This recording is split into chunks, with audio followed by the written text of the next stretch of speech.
Hello, क्या बात है। So good morning everybody. कैसे, तबीयत ठीक है? हो गए। तितली उड़ जाएगी अभी ये हैं। वो पहले एक प्रोग्राम आता था, उसका नाम था संजू की पेंसिल। वो उसमें कुछ भी बनाता था ना, वो बन जाता था। ये देखो, ये भी उड़ गया कबूतर। प्यारे बच्चों, जैसा कि आप सभी को पता है, कल एग्रीकल्चर बजट भी हुआ था। मैंने आपको पहले भी कहा, राजस्थान पहला स्टेट है जिसने कृषि बजट अलग से पेश करना चालू किया। कांग्रेस गवर्नमेंट ने किया था, लेकिन कल के बजट में पूरा का पूरा गोलमाल गोलमाल तरीके से गोली दी गई। उसके अंदर कुछ भी बड़े स्तर पे कोई भी घोषणा नहीं की गई। मतलब बजट होता है ना, बजट जैसे कोई चीज होती है, इतनी नौकरियां देंगे, ये देंगे, वो देंगे, सिस्टमेटिक तरीके से।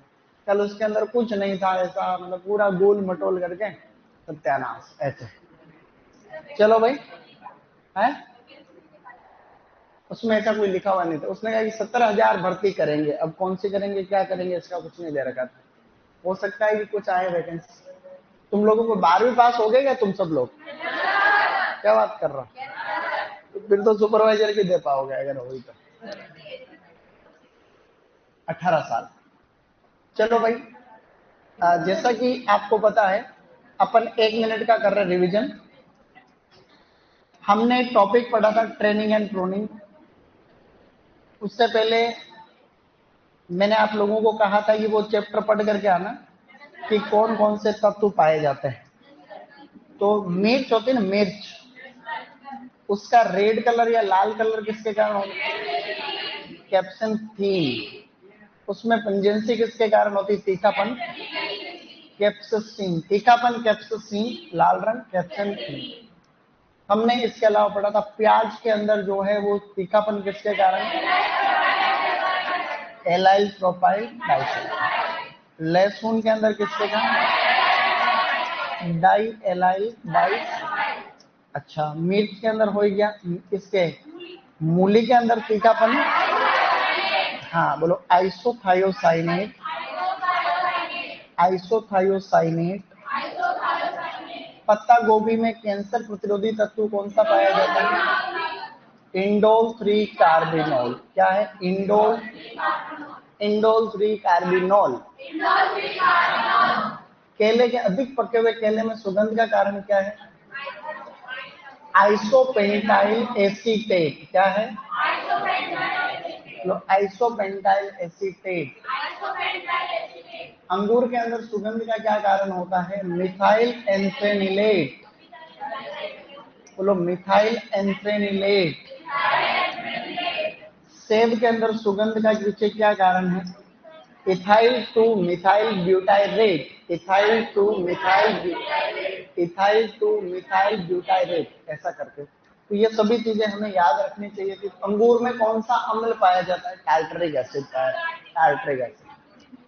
ट्रेनिंग की विधियां हमने 3 पढ़ी थी, central leader system, open centre system, और जो था मॉडिफाइड लीडर सिस्टम। सबसे अच्छा कौन सा है? प्रूनिंग। बेर में प्रूनिंग फेमस है, कब करते हैं? अप्रैल मई महीने। अंगूर के अंदर प्रूनिंग की जाती है। उत्तर भारत में तो बच गया डीजे, दिसंबर जनवरी। दक्षिण भारत में 2 बार करते हैं, ए अप्रैल अक्टूबर। अप्रैल बैकवर्ड प्रूनिंग और अक्टूबर के अंदर फॉरवर्ड प्रूनिंग की जाती है। अंगूर में ट्रेनिंग करने की विधियां हमने पढ़ी थी, head system, Kniffin system, telephone system, bower system. सबसे अच्छा सिस्टम कौन सा है जिसमें कॉस्ट बेनिफिट रेशियो कितना रहता है? तो इस प्रकार से अपने को ये ध्यान रखना चाहिए था। शाखा को झुकाने को बेंडिंग कहते हैं। बेंडिंग नामक क्रिया किसमें करते हैं? अमरूद के अंदर करते हैं। रिंगिंग या फिर गर्डलिंग किसमें करते हैं? अंगूर के अंदर करते हैं। धुआं करना या स्मजिंग किसमें करते हैं? तो आम के अंदर करते हैं। क्या तुमको ये सब चीजें याद रहेगी? ट्रेनिंग का मतलब होता है पौधे को निश्चित आकार देना, और प्रूनिंग का मतलब होता है अच्छा और अधिक फलन प्राप्त करने के लिए हम लोग उसकी काट छांट करते हैं। ऐसा हमने पढ़ा था, आई थिंक। तो तुमको याद भी रहा होगा। हम लोग नर्सरी में जो प्रो ट्रे काम में लेते हैं बेटा, उस प्रोटे के अंदर तीन चीजें होती, cocopeat, perlite, vermiculite. Cocopeat, perlite, cocopeat, perlite, cocopeat, perlite, vermiculite, 3:1। Perlite होता है अपना सिलिकेसियस नेचर का और वर्मिकुलाइट होता है माइकेसियस, अभ्रककारी होता है। तो आज हम लोग आगे पढ़े, कल हमने प्लांट हार्मोन पढ़े थे, plant growth regulators. Plant growth regulators मोटे मोटे दो तरीके के होते हैं, वृद्धि को बढ़ाने वाले यानी कि ग्रोथ प्रमोटर्स, वृद्धि को घटाने वाले ग्रोथ इनहिबिटर्स। प्रमोटर कौन कौन से थे? Auxin, gibberellin and cytokine. और इनहिबिटर कौन कौन से थे? क्या बात है, पटवारी। सुबह सुबह क्या ही काम पटवारी, हर चीज है। एक्चुअली ऐसा है, एक तो अपने एक नौकरी होती कृषि पर्यवेक्षक, उसी के बराबर नौकरी होती पटवारी।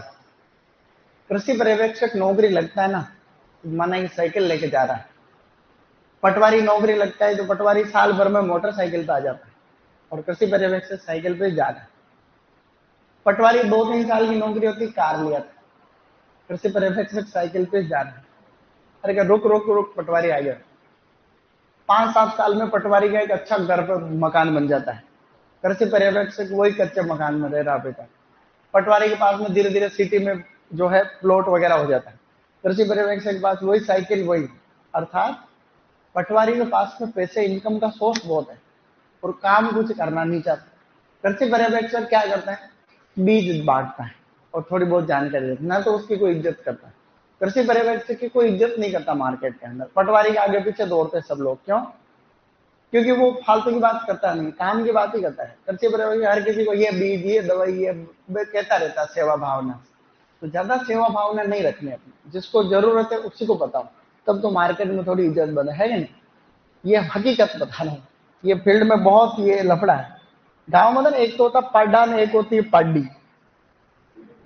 तो कृषि पर्यवेक्षक नौकरी लगता है तब भी पाड्डा होता है, रिटायर्ड हो जाता है तो भी पाड्डे से होता है। कोई पाड्डी होती है, छोटी होती है तो पाड्डी होती, फिर वो जोटी बनती, फिर भैंस बन जाती, पाड्डी की ग्रोथ होती। पाड्डा छोटा होता तो पाड्डा रहता है, बड़ा हो जाए तो भी क्या रहता है? पर तो कृषि पर्यवेक्षक को पहले कहते थे पाड्डा है, क्या कहते थे? ये पाड्डे जैसी नौकरी, ना तो कोई प्रमोशन था ना कुछ था। अब थोड़ा सुधर रहा है धीरे धीरे सिस्टम ऐसा। तो प्लांट ग्रोथ रेगुलेटर में सबसे पहले नंबर पे अपन पढ़ेंगे ऑक्सिन। आप लोग वास्तव में तो इनके बारे में एग्रोनॉमी में, इसमें बायो के अंदर पढ़ोगे, बोटनी के अंदर, फिजियोलॉजी के अंदर। तो ऑक्सिन के बारे में मैं आपको हल्का फुल्का सा बताता हूँ। ऑक्सिन बहुत इंपॉर्टेंट हार्मोन है। इसकी खोज की पूरी हिस्ट्री चलती है कि हाँ इसकी खोज किसने करी, कब करी, क्या सिस्टम है। बट इसके बारे में सबसे जो फेमस नाम चलता है वो चलता है F.W. वेंट। क्या चलता है? तो F.W. वेंट ने सबसे पहले ऑक्सिन की खोज करी। ऑक्सिन बनने से पहले इसके अंदर जो कंपाउंड बनता है उसको पूर्वक कहते हैं। क्या कहते हैं? मतलब प्रीकर्सर। तो इसका जो ऑक्सिन का पूर्वक है उसको अपन कहते हैं ट्रिप्टोफैन। क्या कहते हैं? तो ये एग्जाम के अंदर प्रश्न आता है कि ऑक्सिन का पूर्वक कौन है? तो ट्रिप्टोफैन एक एमिनो एसिड है जो पहले इसमें बनता है प्लांट के अंदर, फिर ऑक्सिन बनता है।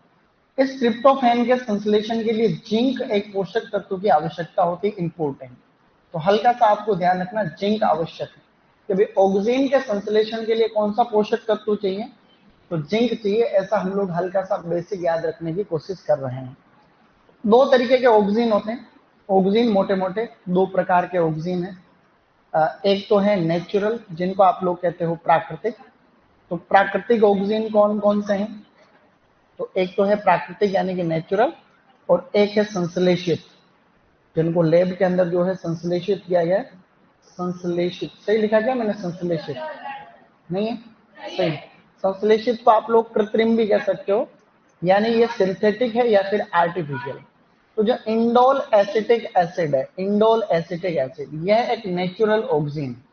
सिंथेटिक में बाकी बचे जो बहुत सारे सिंथेटिक ऑक्सिन है, जैसे कि indole butyric acid, naphthalene acetic acid, 2,4-D, 2,4,5-T, 2,4, मतलब एक तो 2,4-D तो है ही, 2,4,5-T, ऐसे कर करा के जो है ऑक्सिन और भी, जैसे टिब्बा, ट्राई आयोडोब, MCPA ऐसे करके और भी है, ये मोटा मोटा अपने को हल्का सा याद रखना। कई बार इस आईबीए को बताते हैं ये संश्लेषित भी है और प्राकृतिक, दोनों ही कैटेगरी में ये बायो में आता है। अपने अभी तक जो पढ़ा हॉर्टिकल्चर में इनमें से प्रश्न आता नहीं, इनके क्या उपयोग है उनमें से कई बार प्रश्न आ सकता है। अभी हम लोग एक एक करके यहाँ पे बात कर लेते हैं, तो मेरे साथ में आप रिपीट करोगे, indole acetic acid, indole acetic acid. तो एक तो आपके सामने क्या है, इंडोल एसिटिक एसिड। एक है बेटा आईबीए, इसे अपन क्या कहते हैं, तो इसको कहते हैं अपन indole butyric acid, indole butyric acid, number 2। Number 3 इसके अंदर है अपना नेफ्थलीन एसिटिक एसिड, जिसको अपन कहते हैं naphthalene, naphthalene acetic acid, acetic acid. इसी प्रकार से बच्चों एक है अपना 2,4-D। 2,4-D का पूरा नाम क्या होता है, 2,4-डाइक्लोरो dichlorophenoxy acetic acid, phenoxy acetic acid, acetic acid. इनके बारे में हल्का फुल्का सा आप लोगों को यहाँ पर ध्यान रखना है। तो अपन इंडोल एसिटिक एसिड के बारे में 2-3 पॉइंट बता रहा हूं जो आप लोग हल्के फुल्के से ध्यान रखोगे। नंबर 1 तो आपको पहले से पता है ये एक प्राकृतिक हार्मोन है, पता ही है, अरे भाई पता है, ये प्राकृतिक ऑक्सीजन। दूसरा इसमें भी ये भी जड़ों की वृद्धि, ऑक्सीजन पूरा ओवरऑल ऑक्सीजन जड़ों की वृद्धि के लिए जिम्मेदार है, रूट की ग्रोथ को इंड्यूस करता है ना। तो जड़ों की वृद्धि बढ़ाने वाला एक तरीके से जो है जड़ों की वृद्धि को, ऐसा तीर ऊपर जा रहा है इसका मतलब क्या है, वृद्धि को बढ़ाने वाला। इसके अलावा 1-2 पॉइंट है, अगर आपको पार्थेनोकार्पी इंड्यूस करानी, अर्थात अगर आपको बीज रहित फलों का निर्माण करना, बीज रहित फल उत्पादन, तो बीज रहित फल उत्पादन के लिए अपन एक शब्द काम में ले सकते हैं, पार्थेनोकार्पी। तो पार्थेनोकार्पी इंड्यूस कराने के लिए हम लोग ये काम में लेते हैं। जैसे कि आपको ऐसे टमाटर पैदा करने जिनके अंदर बीज कम बने या बीज नहीं बने, क्योंकि टमाटर से बनाना सॉस बनाते तब अपन वैसे बीज को अलग करते हैं। तो कई बार क्या होता है, बीज रहित फ्रूट की डिमांड आए दिन बढ़ रही, तो इंडोल एसिटिक एसिड के छिड़काव से हम लोग बीज रहित फलों का उत्पादन कर सकते हैं। ध्यान रखने वाला बिंदु एक हल्का सा बता रहा हूं, जो नीट के एग्जाम में आता है, कई बार नीट का जो बायोलॉजी वाले बच्चों का पेपर होता है उसमें एक चीज 2 चीज, अगर आप लोग इसका छिड़काव मोनोकोट वाले पौधों में करोगे, मोनोकोट पौधों पे इसका छिड़काव करने से मादा पुष्पों की संख्या बढ़ती है, मतलब फीमेलनेस इंड्यूस होती है। और अगर आप लोग डाइकोट पौधों में इसका छिड़काव करते हो तो नर पुष्पों की संख्या क्या होती है, बढ़ती है। तो नर पुष्प बढ़ते हैं, ये हल्का सा ध्यान रखना चाहिए अगर अच्छे लेवल में। तो मोनोकोट में मादा याद रह जाएगा, मोनोकोट मादा, मोनोकोट मादा। तो मोनोकोट जो प्लांट्स होते हैं उनके अंदर मादा फूलों की संख्या बढ़ती है, ये नीट का पॉइंट है, अपने हल्का फुल्का सा अपने को ध्यान रखना। तो ये जो लैब असिस्टेंट का पेपर होता है उसके अंदर प्रश्न आया था कि निम्नलिखित में से कौन सा एक प्राकृतिक ऑक्सीजन है, तो क्या करोगे, इंडोल एसिटिक एसिड। अच्छी बात है। अब हम लोग थोड़ा सा बढ़ जाते हैं बच्चों आगे। अब ये है indole butyric acid. Indole butyric acid को वैसे अपन रूटिंग हार्मोन के नाम से ही जानते हैं। इसका नाम क्या है, इसको रूटिंग हार्मोन ही कहते हैं। मतलब सबसे ज्यादा जो जड़ें फुटाने के लिए सबसे फेमस है वो कौन सा है, आईबीए तो फेमस है। तो इसको आप लोग यूं कह सकते हो, कलम में जड़ फुटान हेतु। तो कलम में अक्सर हम लोग काम में लेते हैं, कलम में जड़ फूटान हेतु इसी को काम में लेते हैं, ये अपने को ध्यान रखना चाहिए। और ये बाजार में, यानी कि इसके जो व्यापारिक नाम है, ये बाजार में किस किस नाम से मिलता है हमने पहले पढ़ा था। इसका बाजार में एक नाम तो है रूटेक्स, क्या नाम है, फेमस है रूटेक्स नाम। एक है सेरोडेक्स, रूटेक्स सेरोडेक्स है। इसके अलावा और भी नाम है लेकिन इतने फेमस नहीं, जैसे क्विक रूट, जैसे रैपिड रूट। क्विक का मतलब भी जल्दी जड़ फूट, क्विक शब्द का मतलब क्या होता है, जल्दी, और रैपिड का मतलब भी क्या होता है, जल्दी। तो जल्दी जड़ फुटाने यानी क्विक रूट, रैपिड रूट, वो भी सभी इसके नाम। इसकी कितनी सांद्रता कलम में हम काम में ले रहे थे, 1500 से 2000 ppm। ये सांद्रता हम लोग काम में लेते हैं अगर आपको कलम में जड़ फुटान करना। आज दिन तक सबसे ज्यादा बार जो प्रश्न पूछा गया कि कलम में जड़ फुटान के लिए कौन सा हार्मोन काम में लेते हैं, तो इंडोल ब्यूटायरिक एसिड। ये मार्केट में किस नाम से है, तो रूटेक्स एंड सेरोडेक्स। कितनी मात्रा काम में लेते हो तो अलग अलग निर्भर करती है, लेकिन ये हल्की सी अपने को 20,000 मतलब जो है 20,000 नहीं कहते, 20,100 कहते हैं इसको। 20,000 को किसको कहते हैं, 20,000 को कहते हैं। तो 2,000 को अपन 20,100 कहते हैं। अमेरिका में पता है भाषा कैसे बोलते हैं, अपने यहाँ इसको बोलते हैं 2,000, वहां बोलते हैं 20,100। 20,100 यानी कि जो 20 जो है एक तरीके से 100 के नोट है, 20,100 ऐसे बोल रहे हैं। नेप्थलीन एसिटिक एसिड ये बाजार में पता है किस नाम से मिलता है, बताओ देख। ये फ्रूटोन के नाम से भी मिलता है और इसका सबसे फेमस नाम है प्लेनोफिक्स। प्लेनोफिक्स, तो प्लेनोफिक्स के नाम से मार्केट में मिलेगा। और नेप्थलीन एसिटिक एसिड बहुत फेमस है, मतलब ये ऐसा नहीं छोटी मोटी चीज। आप लोग नौकरी लग गए तो ये एक ही दवाई तुम्हें बचाएगी कि फूल बहुत जल रहे हैं, फल बहुत जल रहे हैं, फूल नहीं आ रहे हैं, क्या करें, तो प्लेनोफिक्स का छिड़काव करो। प्लेनोफिक्स में क्या आता है, NAA आता है। तो एक पॉइंट ये याद रखना, फूल और फलों को जड़ने से रोकना, फूल व फलों को जड़ने से रोकना। तो फूल और फलों को हम लोग बच्चों जड़ने से रोकने हेतु क्या काम में लेंगे, तो NAA काम में लेते हैं, ध्यान रखना पहला पॉइंट। दूसरा जो है, आम के अंदर मैंगो माल फॉर्मेशन होता है, नाम सुना होगा, एक बीमारी होती है मैंगो माल फॉर्मेशन। तो ये जो है इसकी 200 ppm सांद्रता, 200 ppm जो सांद्रता है वो मैंगो माल फॉर्मेशन के नियंत्रण हेतु, मैंगो माल फॉर्मेशन माल फॉर्मेशन लिखना है, माल मोरनेशन लिख दिया अपन ने, माल फॉर्मेशन। मोर से मेरे को याद आया एक्चुअली, मैंगो माल फॉर्मेशन के नियंत्रण हेतु। तुमको अंग्रेजी आती है क्या थोड़ी बहुत? एक बार क्या हो गया, एक बस के अंदर, एक बस में लड़के लड़कियां खड़े थे, सब चढ़ रहे थे, बस आई तो बस में भीड़ बहुत थी। तो लड़कियां पहले चढ़ गई, तो बस फुल हो गई। तो वो कंडक्टर ने बोला no more no more no more, ठीक है, कभी अब नहीं, नो मोर का मतलब बहुत हो गया, अब नहीं। तो एक लड़का पीछे से बोला मॉर्निंग मॉर्निंग को सबको चढ़ा दिया, और हमारा नंबर आया तो बोल रहे नो मोर है। तो एक मैंगो माल फॉर्मेशन के लिए हम लोग कितना काम में लेते हैं, ये 200 ppm काम में लेते हैं, ऐसा अपने को ध्यान रखना है। इस 2,4-D को अपन नेक्स्ट स्लाइड के ऊपर लिखना है। 2,4-D एक बहुत इंपॉर्टेंट है, मतलब एक लेवल है, मतलब इसका 2,4-D की अगर आप कॉन्सेंट्रेशन 20 ppm से, जैसे कि आप लोग काम में ले रहे हो, अधिक लिख लो, अधिक काम में ले रहे हो। और जैसे कि अगर आप 2,4-D की सांद्रता 20 ppm से कम काम में ले रहे हो, दो केस बन रहे हैं। 20 ppm से अगर आप अधिक काम में ले रहे हो तो ऐसे में ये काम करता है खरपतवार नाशी का, खरपतवार नाशी। खरपतवार नाशी को कहते हैं वीडीसाइड, क्या कहते हैं, मतलब 20 ppm से ज्यादा तो ये खरपतवार नाशी का काम करेगा। और ये कौन से खरपतवारों को मारेगा, चौड़ी पत्ती वाले, जितने भी ब्रॉड लीव्स है, तो चौड़ी पत्ती वाले जो खरपतवार है उनको खत्म करेगा। अगर आप 20 ppm से इसको जो है काम में लेते हो कम, तो ये पादप हार्मोन का काम करता है, प्लांट ग्रोथ रेगुलेटर। ये पादप हार्मोन का काम करते हुए सबसे इंपॉर्टेंट इसका काम क्या है पता है, अगर आप लोग जो है इसकी सांद्रता काम में लेते हो 10 से 20 ppm, तो ये नींबू वर्गीय फलों में फूल और फलों को जड़ने से रोकता है।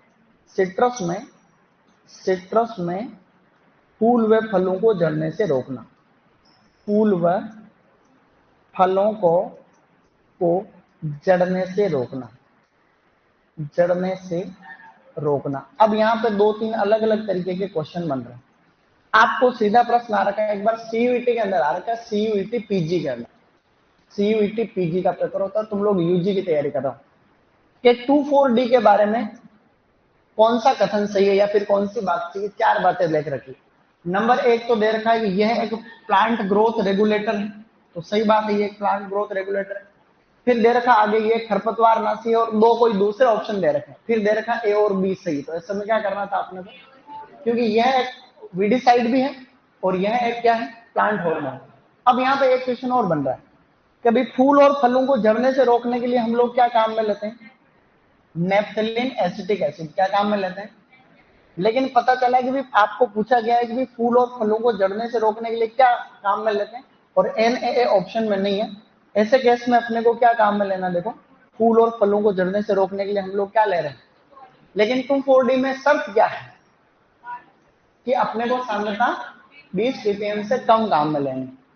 20 अगर तुमने गलती कर दी और 20 ppm से ज्यादा तुमने उपयोग कर लिया तो नींबू पूरे के पारे खत्म हो जाएगा, नींबू भी खत्म हो जाएगा, नींबू का पेड़ भी खत्म हो जाएगा, क्योंकि ये क्या है, खरपतवार नाश। ऐसा अपने को थोड़ा थोड़ा सा ध्यान रखना। तो यहाँ पे आप लोग जब लिखो तो ध्यान से लिख लेना ऐसे व्यवस्थित तरीके से। तो इंडोल एसिटिक एसिड में तो हमने देख लिया प्राकृतिक है और बीज रहित फल उत्पादन के लिए काम में लेते हैं। IBA को हम लोग रूटिंग हार्मोन कहते हैं, ये अपने आप में प्रश्न है, और ये फूल और फलों को जड़ने से रोकने के लिए, और ये खरपतवार। एक दवाई का नाम तुमने सुना हो अगर, तो मैं ऐसे बायो के में आता है, उसको कहते हैं एजेंट ऑरेंज। एजेंट ऑरेंज एक दवाई है, एजेंट ऑरेंज। इस एजेंट ऑरेंज दवाई के अंदर 2,4-D प्लस 2,4,5-T को मिला करके ये दवाई बनाई गई। ये है 2,4,5-T, हाँ। तो ऐसा है, द्वितीय विश्व युद्ध, तुमने विश्व युद्ध का नाम तो सुना होगा। एक तो प्रथम विश्व युद्ध, दुनिया के सभी देश आपस में ग्रुप बना करके लड़ते हैं, उसको विश्व युद्ध कहते हैं। तीसरा विश्व युद्ध हो जाएगा बहुत जल्दी, ऐसा कहा जा रहा है। तो तीसरा विश्व युद्ध का अपन कहाँ भागेंगे ये बताओ, क्योंकि मिसाइल इतनी खतरनाक है, तुम जिधर छुपोगे उधर ही आके फूटती है। ये नए वाले जो जमाने के मिसाइल्स नहीं है क्या, तो तुम कहीं जहां छुपे हो वहां आती है। आजकल टेक्निक बहुत एडवांस है, उसके ऊपर अपन बाद में बात करेंगे। युद्ध हो रहा था वियतनाम और अमेरिका के बीच में, किसके बीच में, वियतनाम और अमेरिका के बीच में। एक्चुअली ये वियतनाम में आज भी बहुत घने जंगल। वियतनाम कौन से महाद्वीप में, अपना पड़ोसी देश है वियतनाम, पता तुम भाई। भारत के उधर चाहोगे ईस्ट में तो भारत के पास में क्या है, फिर म्यांमार के आगे जाओगे तो क्या है, लाओस, कंबोडिया, और लास्ट की सीमा के ऊपर वियतनाम है, जहां साउथ चाइना सी, वहां पर वियतनाम से समुद्र पड़ता है, फिर आगे फिलीपींस आ जाता है। वियतनाम से उधर चलोगे तो समुद्र आएगा, साउथ चाइना सी बोलते हैं, उसके बाद में फिलीपींस। तो वियतनाम यहाँ ठेठ और अमेरिका ठेठ का है। तो जब दूर दूर देश होते हैं तो लड़ाई में बहुत दिक्कत आती है। तो यहाँ पे क्या जंगल, वियतनाम की सेना आज भी पूरी दुनिया में जानी जाती है, मतलब लेवल में जानी जाती है। वियतनाम से लड़ना कोई छोटी मोटी बात नहीं। तो वियतनाम में क्या जंगल बहुत है। तो जैसे अमेरिका के जो प्लेन ऊपर उड़ रहे थे, जो फाइटर जेट होता है ना, ये तो अमेरिका के जैसे ये 1945-44 की बात है, जब द्वितीय विश्व युद्ध 39 से 45 के बीच में चला। तो प्लेन जा रहे हैं, अब नीचे वो क्या जंगल के अंदर तोप लेके बैठे ही हो। अब वो जंगल में वो छुपे हुए जो दिखता नहीं है कुछ भी, तो वो ऊपर जैसे प्लेन आकर वो उसको निशाना बना के खत्म करते। तो 2-3 महीने अमेरिका वाले परेशान हो गए कि यार ये तो ये हद हो गई। मतलब अमेरिका के सामने, मतलब अमेरिका ने हालत, मतलब अमेरिका की हालत खराब होना मायने रखता है। अमेरिका के मुकाबले में आज भी कोई देश नहीं है देखो किसी भी मामले में। तो फिर अमेरिका के साइंटिस्ट लोगों की एक मीटिंग बुलाई, वहां के प्रेसिडेंट ने, यार इस सब तोड़ तो निकाला। तो उन्होंने क्या एक दवाई बनी एजेंट ऑरेंज, जिसमें ये दोनों मिलाए, और उसको जहां से ज्यादा हमले हो रहे थे तो उस जंगल के ऊपर ये दवाई छिड़की। तो 3 दिन में डिफोलिएशन हो गया। डिफोलिएशन का मतलब सारी पत्तियां जड़ गई। पत्तियां जड़ गई तो उनके जो टैंक छुपे हुए थे वो सारे सारे दिखने लगे। तो फिर अमेरिका वाले जो है वो जो फाइटर जेट थे उनमें मिसाइल वगैरह लगी रहती, तो वो इनको सबको जो है कुछ ही दिनों में उन सबको खत्म कर दिया। तो ये इसका, इसमें बायो के अंदर इसका जिक्र होता रहता है। आजकल मिसाइल की टेक्नोलॉजी इतनी खतरनाक होती है। तुमने अभी वो युद्ध देखा होगा जो इजराइल और गाजा के बीच में चल रहा था, तुमने सुना होगा। तो आजकल पिन ड्रॉप एक्यूरेसी होती है। पिन ड्रॉप एक्यूरेसी मतलब तुमने ये पिन ड्रॉप, पहले क्या था, कुछ टाइम पहले ऐसी मिसाइल होती थी हाँ भाई 100 मीटर के एरिया में, जैसे 100 मीटर एक्यूरेसी, तो मिसाइल फोड़ोगे तो यार लगभग 100 मीटर के एरिया में कहीं भी गिर सकती है। आजकल पिन ड्रॉप एक्यूरेसी, यूं ये निशान बना दिया तो वहीं आकर के मिसाइल फूटेगी। इसलिए जैसे अपने यहाँ पे इतनी बिल्डिंग बनेगी, तो अपने को पता चला कि रूम नंबर 18 है क्या अपना, कि रूम नंबर 18 में आतंकवादी छुपे, वहीं पर मिसाइल फूटनी चाहिए। तो मिसाइल जो आएगी वो यहीं फूटेगी, पड़ोसियों के मकानों को भी नुकसान नहीं होगा। ऐसी टेक्नोलॉजी आज के टाइम। तो कहने का मतलब ये एजेंट ऑरेंज पूछेगी, एजेंट ऑरेंज में क्या क्या था, तो 2,4-D और 2,4,5-T।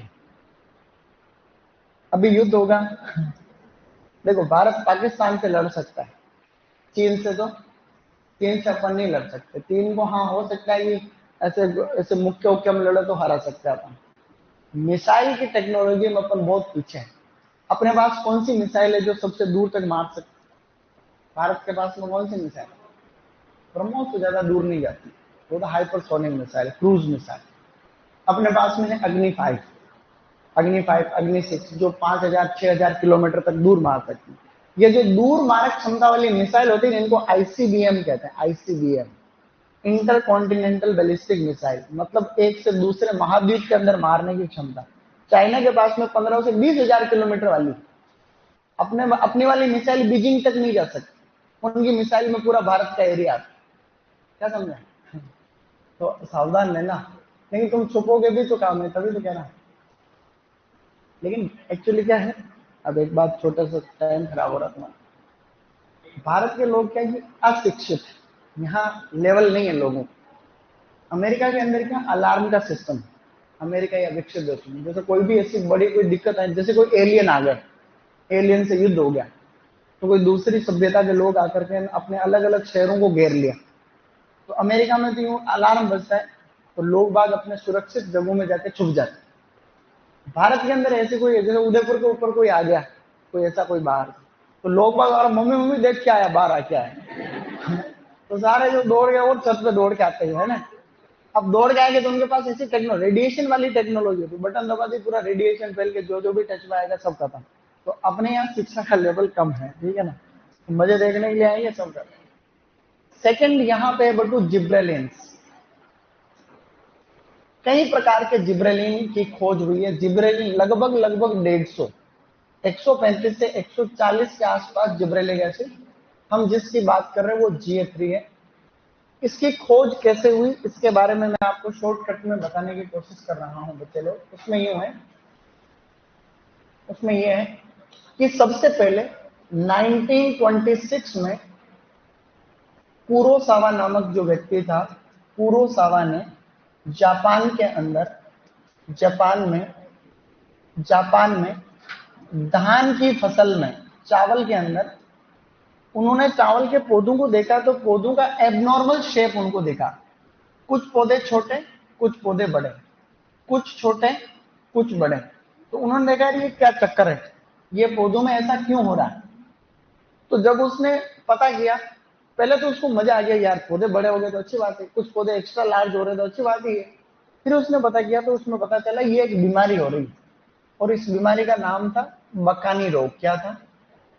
इसको अपन कहते हैं मूर्खता वाला रोग, जिसको कह रहे थे बकानी डिजीज, बकानी, या इसको फुलिस सीडलिंग कह रहे थे, फुलिस सीडलिंग।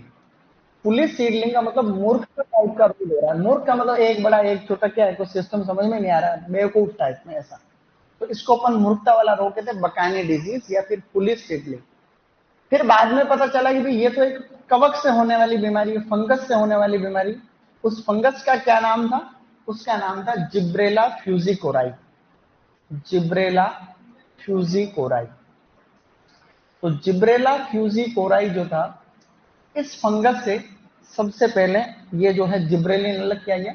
इसका एक नाम और भी है, उसको अपन कहते हैं फ्यूजेरियम, फ्यूजेरियम मोनिलीफोर्मी, फ्यूजेरियम मोनिलीफोर्मी। तो ये इस फंगस का ये नाम भी है, लेकिन अपने जनरल, तो इस जिब्रेला फ्यूजिकोराई के हिसाब से बाद में इसका क्या नाम पड़ा था? जिब्रेलिन पड़ा था। तो ऐसा अपने को हल्का फुल्का सा ध्यान रखना है। अब हम बात करें कि भाई ये जो जिब्रेलिन है इसके कार्य क्या क्या है, इसके फंक्शन क्या क्या है। तो मैं आपको शॉर्टकट में ही कुछ फंक्शन जो हॉर्टिकल्चर, हालांकि एग्जाम में हॉर्टिकल्चर वाले ही आते हैं। सबसे पहला इसका काम है सुसुप्तावस्था को तोड़ना। ये सुसुप्तावस्था को तोड़ने का काम करता है, सुसुप्तावस्था तोड़ना। चाहे बेटा सुसुप्तावस्था हो सीड की, चाहे किसी बर्ड की हो, या और किसी ट्यूबर वगैरह की हो, सभी की सुसुप्तावस्था को तोड़। जब पौधा आपका या आपका बीज सुसुप्तावस्था में रहता है तो अंकुरण थोड़ी होता है।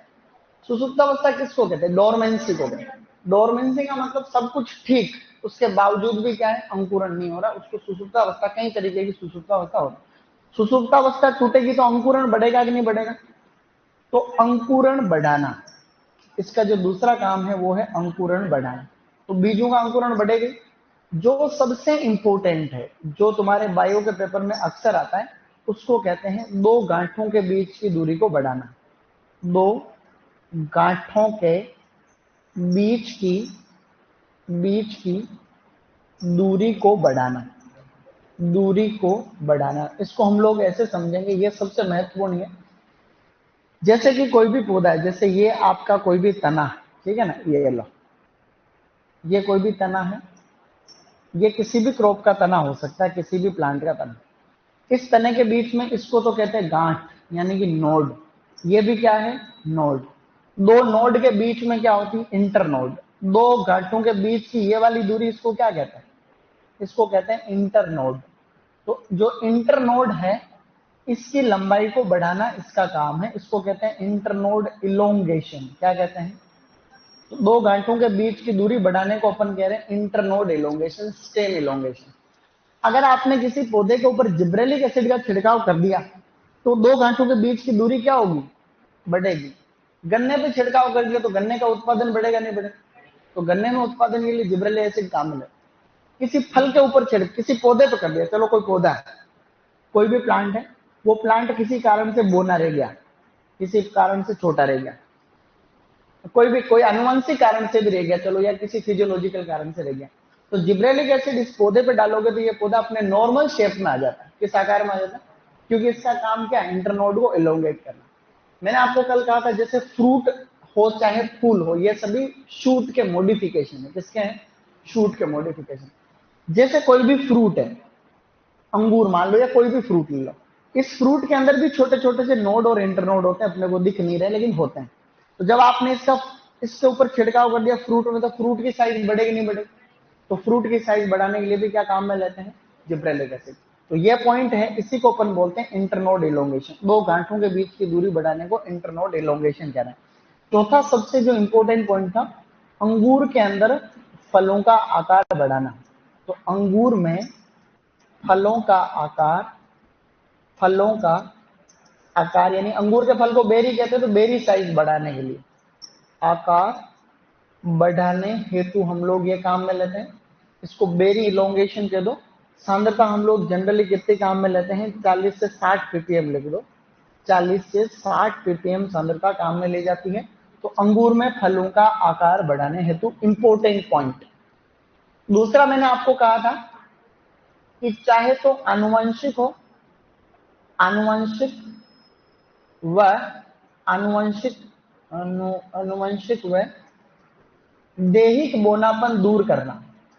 दैहिक बोनेपन को अंग्रेजी में क्या कहते हैं, ड्वार्फिज्म। क्या कहते हैं, ड्वार्फिज्म। भाई कोई भी बोना रहता है तो उसको क्या कहते हैं, ड्वार्फ। हरित क्रांति हुई थी, तो हरित क्रांति के टाइम पे सबसे बड़ी दिक्कत क्या थी पता है, गेहूं तो अपने यहाँ पहले भी खूब होता था, लेकिन अपने यहाँ जो गेहूं होता था वो इतना बड़ा होता था, तुम अपने गांव में दादाजी से पूछना, पापा पापा को पता नहीं रहता ज्यादा डेटा, ऐसा है उम्र के हिसाब से। तो मेरे दादा या परदादा हो तो उनके पास पूछना ही, जब देश आजाद हुआ था उस समय हम लोग खाते क्या थे। मेरे मामा जी 97 ईयर ओल्ड है, 1926 से आजाद में होगा, तो अभी है वो, तो अभी वो 10-15 साल शायद कुछ नहीं होगा, भगवान से प्रार्थना कुछ नहीं हो। तो उनके वीडियोज भी बनाने मेरे को बहुत सारे, बहुत इंटेलिजेंट है, वो कांग्रेस के नेता रहे हुए हैं, तो उनको सारा ऐसे याद है, पूरा पूरा डेटा। तो वो ये बताते हैं, मेरे दादाजी ये बताते हैं कि भाई उस समय ज्वार खाते थे, और अपने यहाँ जो गेहूं होता था उसका तना बहुत पतला होता था, तो उत्पादन होता था तो आडा पड़ जाता था। सबसे बड़ी दिक्कत क्या थी वो, तो वैज्ञानिकों के सामने चुनौती, पहली चुनौती को तो उन्होंने दूर कर लिया कि उत्पादन बढ़ाना, उत्पादन बढ़ गया, लेकिन वो जो तना था ना वो कमजोर रह गया।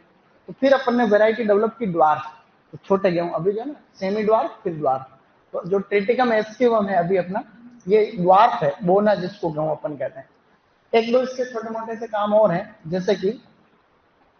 जैसे कि सबसे इंपॉर्टेंट में से एक है, कुकुर से कुल नहीं होता क्या बेटा, कुकुर बीट्स को अपन कहते हैं, कुकुर से कुल की सब्जियों को कुकुर बीट्स कहते हैं, ठीक है ना। तो कुकुर बीट्स में नर पुष्पों की संख्या बढ़ाने हेतु, नर पुष्पों की संख्या बढ़ाने हेतु, नर पुष्पों की संख्या बढ़ाने को अपन कई बार यूं भी कहते हैं मेलनेस को इंड्यूस करना, मेलनेस इंड्यूस करना। अब नर और मादा फूलों को बढ़ाने घटाने का एक नॉर्मल प्रचलन है कुकुरबिट्स के अंदर, ये बहुत फेमस भी है। तो जिब्रेलिक एसिड की जनरली हम लोग क्या करते हैं, इसको छिड़काव कब करते हैं, 2 से 4 सत्य पत्ती अवस्था पे। एक छोटा सा प्रश्न है, सत्य पत्ती अवस्था, ये आजकल ट्रेंडिंग में चल रहा है पिछले 2 साल से, कि भाई आप लोग जिब्रेलिक एसिड को किस अवस्था पे छिड़काव करोगे तो उसमें नर फूलों की संख्या बढ़ेगी। तो आपको छिड़काव पौधे की कौन सी अवस्था पे करना, 2 से 4। जब उस पौधे के ऊपर 2 से 4 पत्तियां आ रही हो तभी आप उसको छिड़क दो। फूल आएंगे तब कौन से फूल ज्यादा आएंगे, नर फूल ज्यादा आएंगे। नर फूलों को बढ़ाने के लिए हम लोग और भी काम में लेते हैं, यहां पर मैं लिख रहा हूं ऑल्सो सिल्वर नाइट्रेट। नर फूलों की संख्या बढ़ाने के लिए हम लोग और क्या काम में लेते हैं, वापस मैं बता रहा हूं, उसको ध्यान से सुनो भाई। कुकुरबिट में नर फूलों की संख्या कौन बढ़ाएगा, जिब्रेलिक एसिड।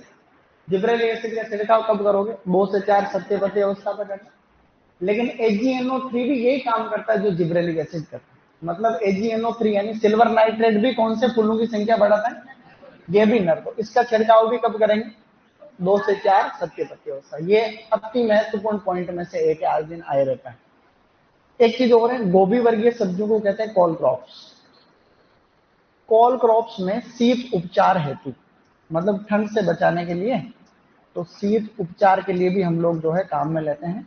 तो ये हमने कुछ पॉइंट हमने जिब्रेलिक एसिड के बारे में यहाँ पे देखे। हमने जिब्रेलिक एसिड में स्टार्टिंग में क्या देखा कि 1926 में कुरोसावा ने चावल के खेत में देखा कि कुछ पौधे छोटे हैं कुछ पौधे बड़े हैं, तो पता चला ये बीमारी है। और ये बीमारी किसके, कौन सी बीमारी नाम दी उसने, बकानी डिजीज या पुलिस सीडलिंग, मूर्खता वाला रोग। किसके कारण हो रहा था, फंगस। फंगस का क्या नाम था, जिब्रेला फ्यूजिकोराई। क्या नाम था, जिब्रेला फ्यूजिकोराई। और अब ये जो था, इससे सबसे पहले जिब्रेलिन अलग किया। अब ये जो जिब्रेलिन है इसके फंक्शन कौन कौन से, एक तो सुसुप्तावस्था को तोड़ता है, चाहे बीज की हो चाहे ट्यूबर की हो।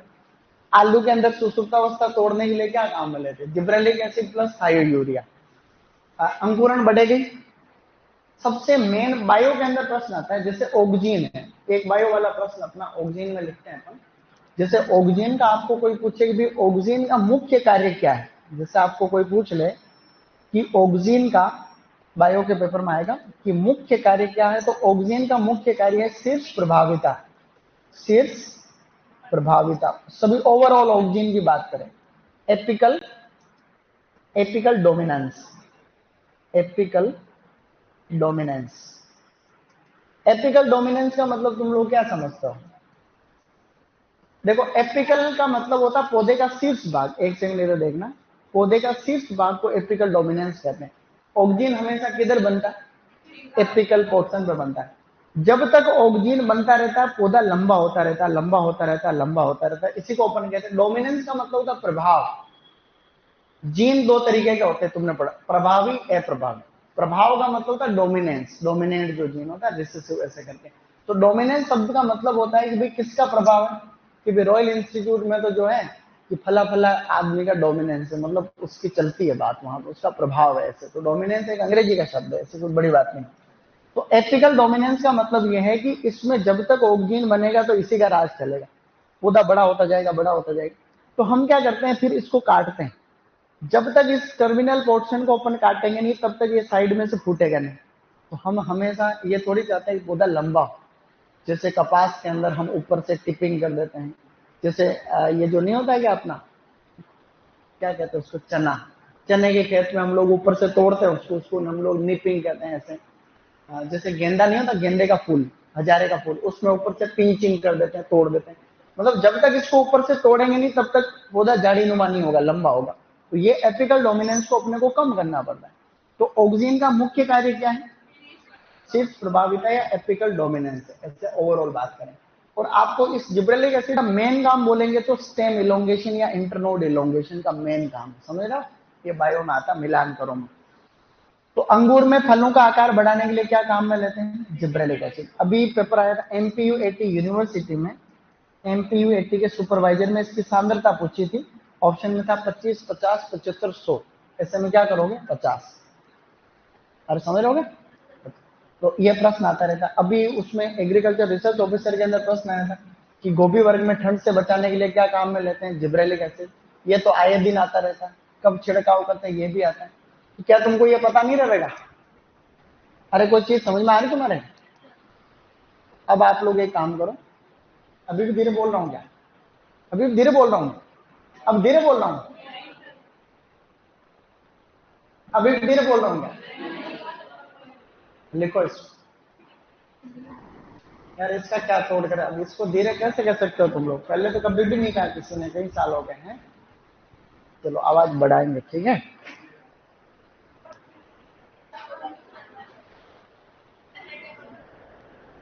नहीं बढ़ा दिया आप।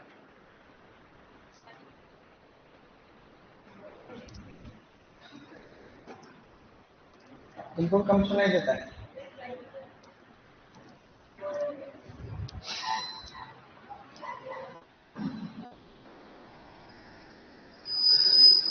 क्या बात है, इससे तुम्हारे कान खुलेंगे।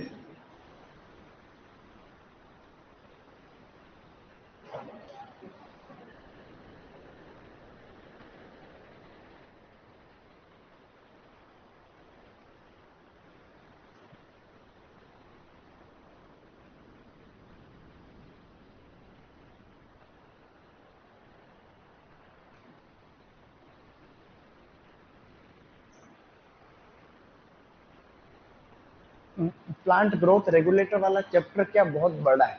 तो हम लोग पीजी में पढ़ते हैं तो इसमें और भी चीजें बहुत सारी पढ़ते हैं, लेकिन एक्चुअली क्या ये टॉपिक वास्तव में बोटनी के अंदर आता है। अब जो भी आपको प्लांट फिजियोलॉजी पढ़ाएगा ना, वो तुमको इसके बारे में और बताएगा कि भाई ये क्या है, इसमें किसकी खोज क्या है। छोटे मोटे और भी कार्य हैं, मेन मेन तो ये है मोटा मोटा।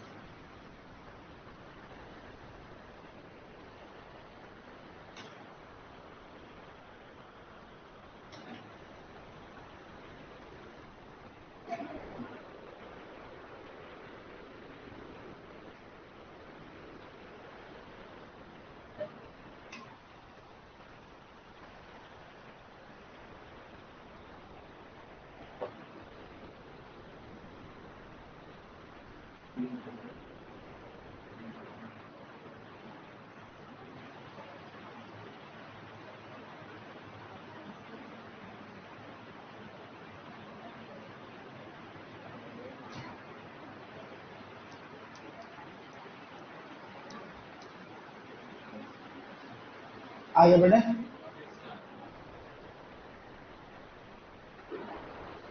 अरे सर सही है आवाज, जिसको नहीं आ रही उसको बोलो अपने कान ठीक करें। यही तो कह रहा हूँ मैं इतने दिन से।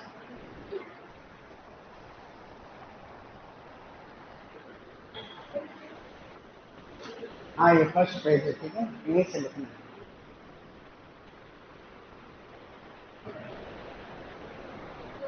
पीपीएम 1 ग्राम के अंदर, अगर आप 1 लीटर पानी में 1 ग्राम मटेरियल मिलाते हो तो 1000 पीपीएम बनता है। उस पीपीएम के ऊपर आप अगर उन्होंने न्यूमेरिकल भी कर लिख लिया होगा सभी ने बेटा पीछे।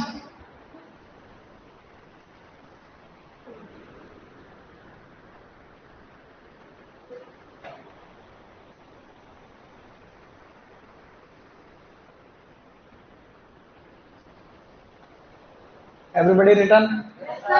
अब इसको ऐसे लिखो व्यवस्थित, लिख पाओगे इसको?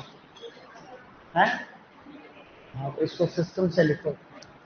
जैसे मैंने लिखा है सिस्टम से ही तो लिखा है, वैसे तुम भी लिखो। 2,4-D को आगे लिख लेना, क्योंकि 2,4-D को मैंने आगे वाले पेज पे लिखा है, ठीक है ना? 2,4-D को आगे। लैब असिस्टेंट एग्रीकल्चर में होता है? नहीं, लैब असिस्टेंट तो होता है, एग्रीकल्चर में तो नहीं है, लेकिन फिर भी दे सकते हो तुम परीक्षा 12वीं के बाद में।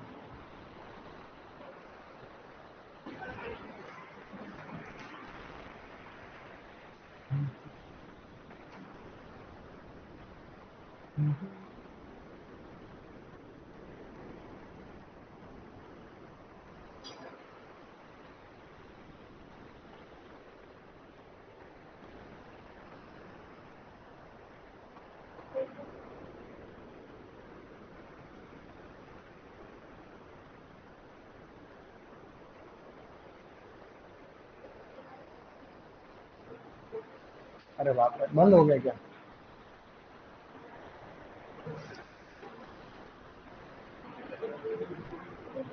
चल रहा चल रहा। मैंने सोचा मेरे को फिर मेरे माथे आ जाएंगे, कुचलने करने की क्या जरूरत।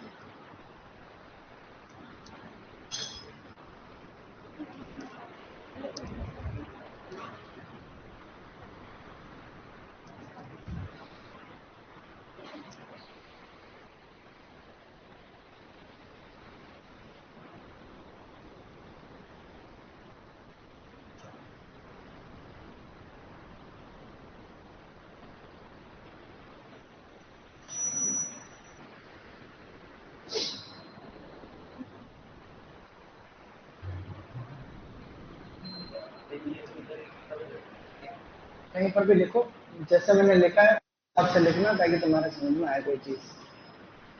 ठीक है, कैसे भी लिखो लेकिन समझ में आ जानी चाहिए 100 बातों की एक बार।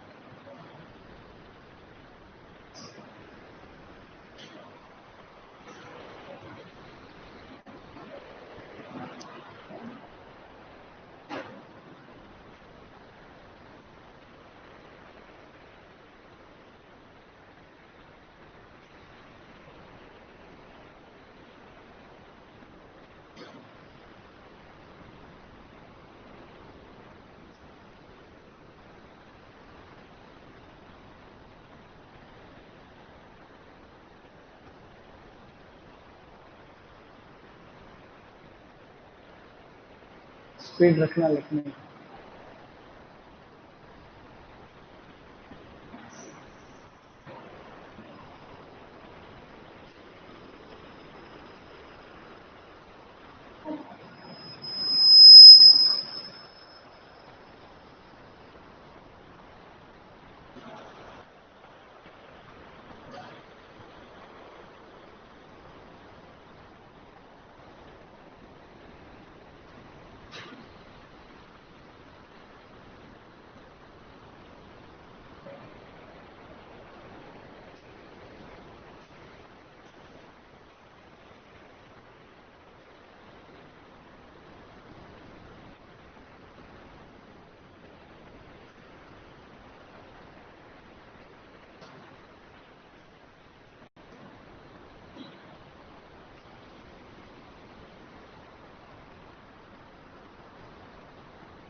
हाँ, 1500 से 2000 पीपीएम।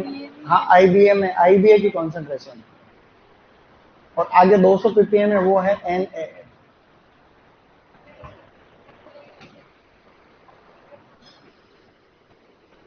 बाजार में इस नाम से मिलता है, प्लेनोफ्रिक्स के नाम से। और ये बाजार में रूटेक्स और सेरोडिक्स, ये इनके व्यापारिक नाम है, ट्रेड नेम, कि मार्केट में इस नाम से मिलता। लिख लिया तुम इतना सारा?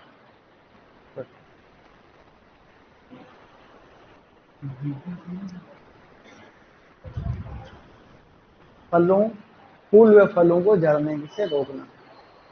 जड़ने को कहते हैं, जैसे फूल जड़ रहे हैं इसको कहते हैं फ्लावर ड्रॉप। फ्लावर ड्रॉप ऐसे कहते हैं, फ्रूट एंड फ्लावर ड्रॉप, इसको कहते हैं जड़ना।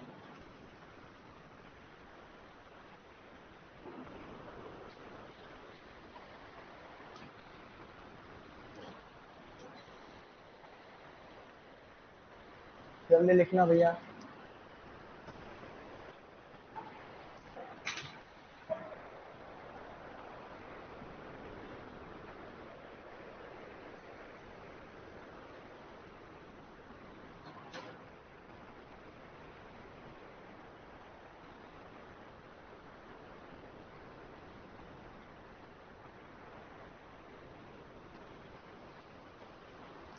Return everybody. अब अपन आगे बढ़ जाएंगे।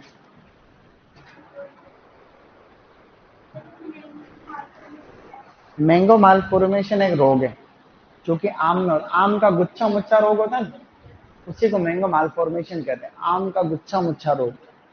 तो आम पढ़ेंगे तब बताऊंगा इसके बारे में और अलग से।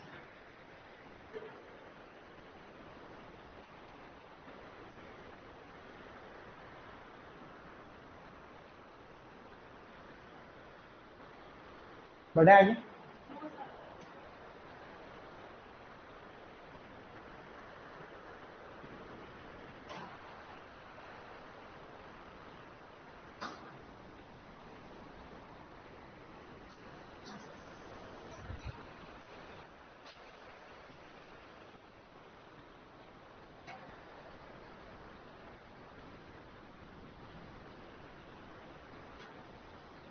मैंने जैसे लिखा था ना वैसे लिखते तो तुम जल्दी लिखते हैं।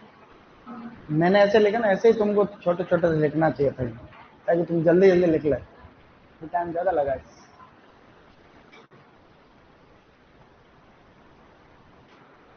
240 आगे वाले, 240 में आगे वाले पेज पे लिखना है ना। हाँ 240 आगे वाले पेज पे, इसमें आगे वाले पे लिखा है, तुम तो इसमें लिख लेना, मैंने आगे वाले पे लिखा। वो 240 उधर लिखा हुआ, और ये नोट करके एक्स्ट्रा है, ये एक्स्ट्रा है, ये 240 में लिखना है। टाइम होने वाला है, जल्दी करो जल्दी करो। नेक्स्ट स्लाइड पलटो, पलट दी भाई।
अपने छूट जाएगा बच्चे लोग।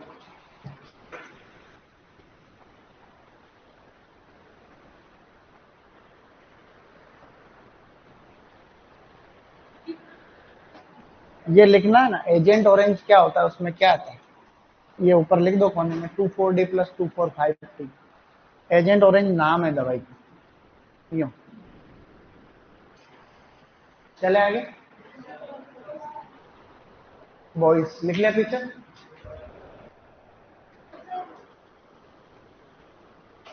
ऑरेंज,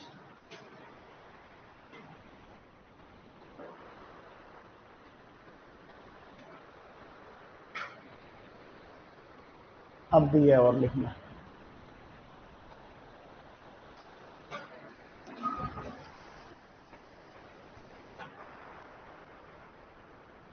कोई बात नहीं, लिख लो, ज्यादा बड़ी बात नहीं, तुम लोग 2 मिनट में लिख सकते हो, तुम्हारा लेवल है, तुम कोई छोटी मोटी चीज छोड़ोगे हैं।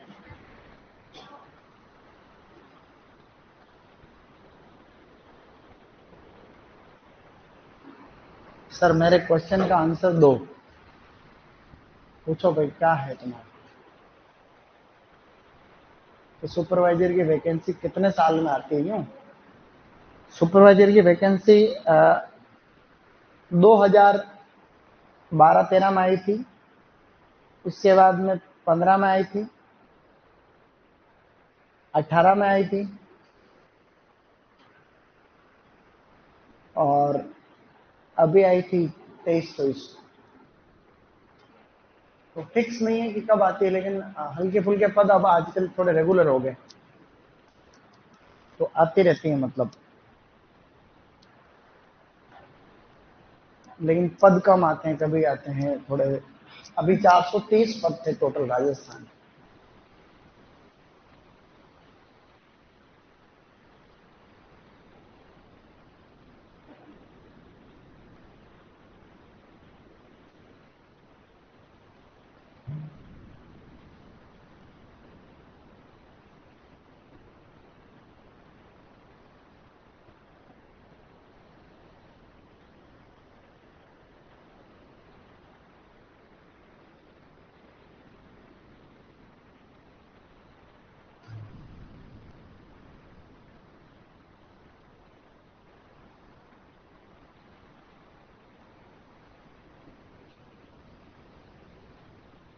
Fusarium moniliforme, Fusarium moniliforme, मोनिलीफोर्मी।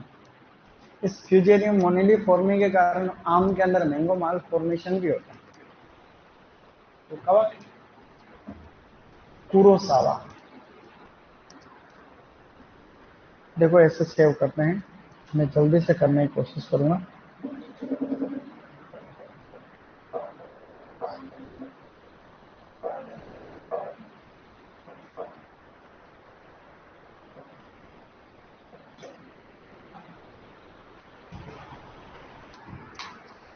ओ सारा सेव हो गया। जब केमिस्ट्री सब सेव हो गई तुम्हारा, पहले का पढ़ा रहा। ये ऊपर वाला भी सेव हो गया है।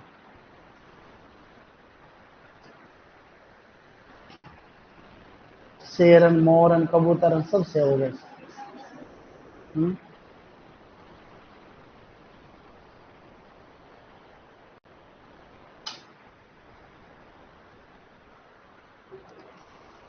9:12 हो गए। देखो मेरे को रघुनाथपुरा जाना है। तुम लोग लिख पा रहे हो ना?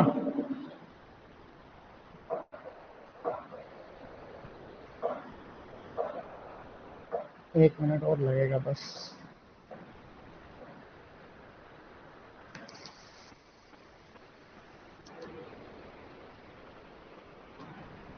ठीक है, ये किस चीज का छूट रहा, अभी तक छूट रहा होगा। तो वो सर आते हैं, मैं उनको बोल देता हूँ एक स्लाइड नेक्स्ट कर दें।